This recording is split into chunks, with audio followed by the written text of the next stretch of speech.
Yo Joe 85881406. Just something I noticed. You speak against people like Alex Jones for fear-mongering, then you do the same about the current individual in the White House. Granted, you don't have as many listeners as Jones and are not making as much money, and I know at one point you spoke out quite a lot against Trump.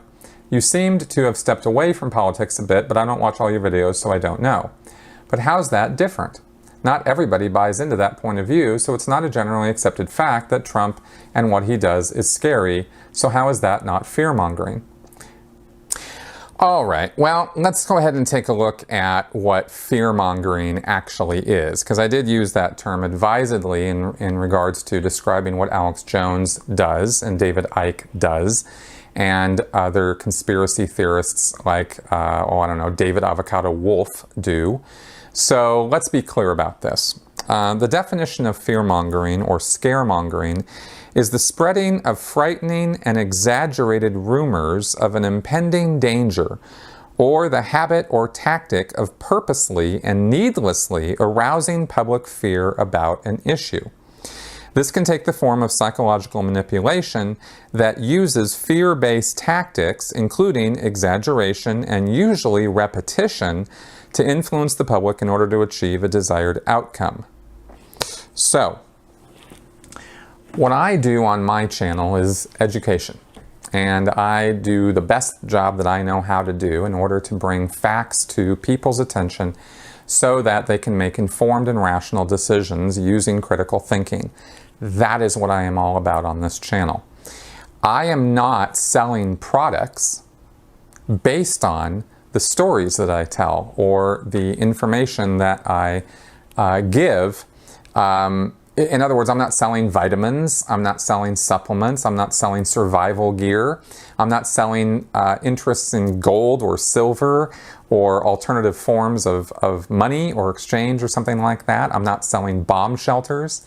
In other words, I'm not selling things that are based on having the idea that you need to be afraid of your future.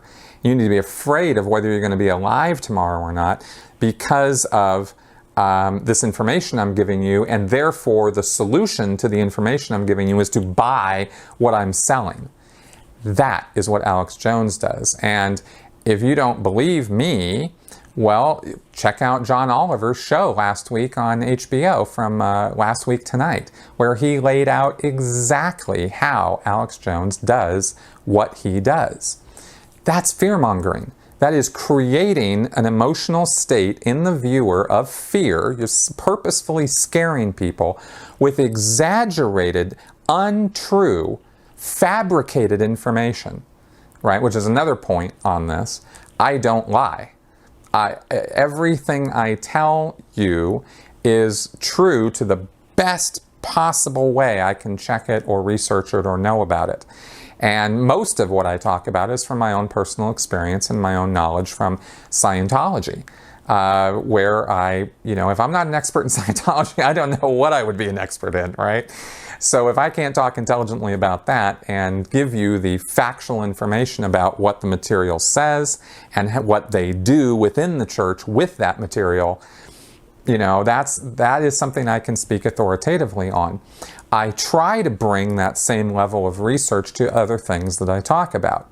The reason I went off of politics to a great degree on my podcast is because I found myself getting into stories and talking about news and politics, which is a very subjective, opinionated, not fact-based field, and it's very, very difficult to do factual reporting on it on a timely basis, because usually a politician or a news story or something will come out and we don't have all the information, we don't have all the facts, and we're not going to have all the information and facts for months.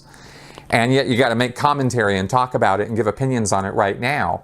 And those opinions and commentary can often be wrong because the full investigation hasn't been done yet. And you could be, if let's say, you're talking about a crime that was just reported on, and you're making opinions and judgments about the guilt or innocence of a police officer who shot somebody or somebody who shot a police officer. Either way, you're making snap judgments not based on complete information. And I saw that happening and I went, I don't want to be doing that because I realize that it takes a lot of time to get to the truth of what happened in what looks like a very seemingly easy to see incident. No, there can be all kinds of complications around those things. And in politics, it gets even crazier. And so I thought, all right, let's kind of get away from this and let's get more back into things that I can be on firm, solid ground on. And that's what I try to focus my attention and interests in. And then on my podcast, of course, I'll have guests who are authorities in their field or know something about what they're talking about. And so I, ask them questions and get their feedback and their information. And that's not my opinion, that's theirs, right? And we bounce back and forth on some of those chats and interviews that I have. I mean, the only products I'm selling on my channel here are shirts that say, funny random things on them, and a book about about Scientology, a critical analysis of the subject itself. Those are the only products I'm selling, and those are not solutions. Those things I'm putting out there as really an attempt to sort of supplement my income. Those things are not, solutions to a dangerous environment, right? I'm not creating fear and terror and then selling something to solve that, okay? And as far as, my dire concerns and opinions about Donald Trump, well, every one of them has come true.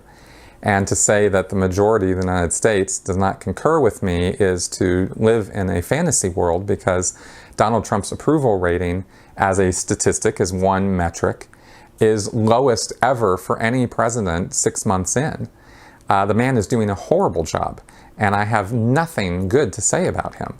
So, in fact, I compare him to L. Ron Hubbard as a destructive cult leader, really. That's kind of my opinion about Donald Trump and people who follow him. So, maybe those are harsh words, but that's what I think, and I have a pretty good basis for comparison to make that assessment. So, anyway, that's my take on that.